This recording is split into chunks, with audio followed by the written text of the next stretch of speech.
So reading comprehension is the tip of the iceberg. I have so many parents coming to me saying, my child can't comprehend what they read.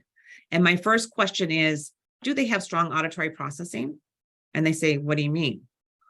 Auditory processing is the foundational skill for being able to read. Then I ask the question of, can they decode? Well, what's that? When they get to a word they don't know and haven't seen before, can they easily sound it out without stumbling over it? And that's what's called decoding. And that's the second level for reading comprehension.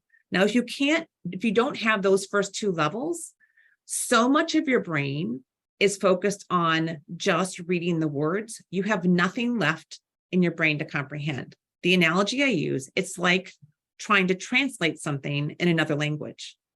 So I speak German, but when I read German, I have to think about what each word means because I'm translating, because I'm not fluent in German. And by the end of the sentence, I have to go back now that I've translated each word in my head and now go back and make sense of the whole sentence.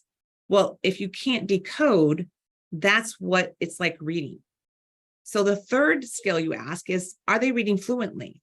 Can they read with ease? So maybe they have the auditory processing, they can decode, but their reading is really choppy. Once again, they're not reading with ease, and so that they don't have much room in their brain left for comprehension. Now, the last part of it is that comprehension. The question is around comprehension is, are they reading actively or are they reading mechanically? So what does that mean? Are they reading like you have just a random string of words and they're reading the words fine and they're reading them quickly, but they're reading them and getting to the end and then you say, what color was John's hat? And they say, I don't know. Was he wearing a hat? Because they're reading the words as if it's a string of numbers. And that's what I call reading mechanically. And we have a lot of kids who read really well mechanically, but aren't reading actively. So that's the last piece here, is reading actively. When you're reading the words, are you creating a vivid image in your brain of what you've just read? Do you have a movie going on? And that's how you can actually comprehend and retain what you're reading.